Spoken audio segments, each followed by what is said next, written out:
श्री गणेशाय नमः। प्रिय बंधुओं, राजा बृहदाश्व ने मन में निश्चय किया कि अब मैंने गृहस्थ आश्रम के समस्त सुखों को भोग लिया है। अब आत्म कल्याण करने के लिए मुझे वन में जाकर के तपस्या करना चाहिए। ऐसा विचार करते हुए और राजा बृहदाश्व वन में जाकर के तपस्या करने के लिए और अपने महल से निकल पड़े। चलते चलते मार्ग में उनको उत्तंक मुनि के दर्शन हुए। उत्तंक मुनि कहने लगे कि राजन, मैं बड़ा दुखित हूँ और मेरे दुख को दूर करना आपका परम कर्तव्य है। तब राजा कहने लगे कि हे महामुनि, आप अपना कष्ट मुझसे कहिए। आपको क्या कष्ट है? मैं सामर्थ्य के अनुसार आपके कष्टों को दूर करने की कोशिश करूँगा। तब मुनि उत्तंक कहने लगे कि राजन सुनो, मेरा आश्रम उज्ज्वलक सागर के पास में है और वहीं पर मेरे आश्रम के पास में मधुकैटभ के वंश में उत्पन्न एक धुंधु नाम का दैत्य भी रहता है। इस धुंधु दैत्य ने ब्रह्मा जी की बड़ी तपस्या की और तपस्या करने के पश्चात इसने अनेकों वरदान भी प्राप्त किए। इन्हीं वरदानों से वह गर्वित होकर के और इस भूमंडल में नाना प्रकार के उत्पात मचाया करता है। महाराज, मैं आपसे विनम्र अनुरोध करता हूँ कि आप ऐसे महापापी दैत्य का वध करके और धर्म की रक्षा करें। उत्तंक मुनि कहने लगे कि महाराज सुनो, यह दैत्य वर्ष में केवल एक बार सांस लेता और छोड़ता है। जब यह सांस लेता और छोड़ता है तब इस क्षेत्र में नाना प्रकार के उपद्रव प्रारंभ हो जाते हैं। भूकंप आना प्रारंभ हो जाता है, धूल भरी आंधियाँ चलना शुरू हो जाती है।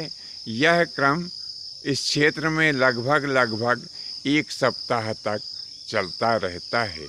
इसीलिए महाराज, ऐसे पापी दैत्य का वध करके आप धर्म की रक्षा करें।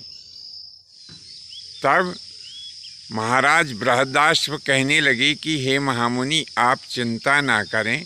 मेरा पुत्र जो कुवलयाश्व के नाम से विख्यात है, यह महान पराक्रमी और युवक है।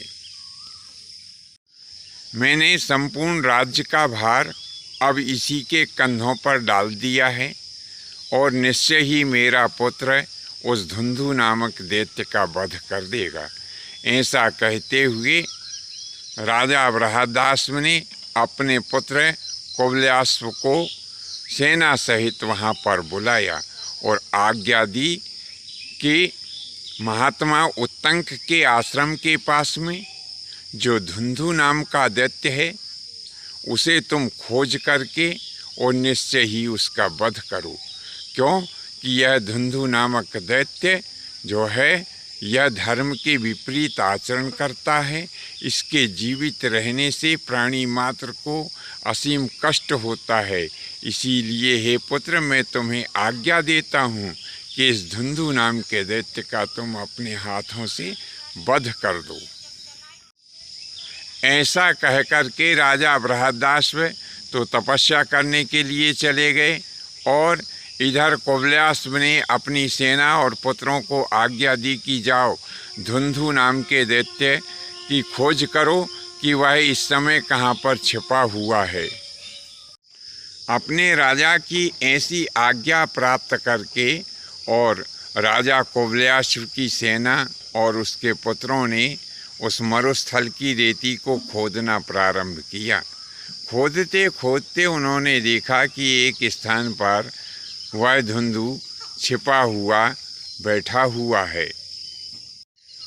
राजा की सेना और उसके पुत्रों को अपने पास में आया हुआ जान करके धुंधु नाम का दैत्य बड़ा कुपित हुआ और उसने सेना और राजा कुबल्याश्व के पुत्रों के ऊपर आक्रमण कर दिया। दोनों तरफ से महाभयंकर युद्ध होने लगा। राजा कुबल्याश्व की सेना और उसके पुत्रों ने जो जो आयुध उस धुंधु नाम के दैत्य के ऊपर चलाए, उस धुंधु दैत्य ने उन समस्त हथियारों को अपने पेट में उतार लिया और राजा कुबल्याश्व की समस्त सेना को भी खा गया और उसके पुत्रों को भी खा गया। तब राजा कुबल्याश्व ने ब्रह्मास्त्र का स्मरण किया और जैसे ही ब्रह्मास्त्र का महाराज ने स्मरण किया, वैसे ही ब्रह्मास्त्र इनके पास में आकर के उपस्थित हो गया और उस ब्रह्मास्त्र का उपयोग करके राजा कुबल्याश्व ने उस धुंधु नाम के दैत्य का वध कर दिया।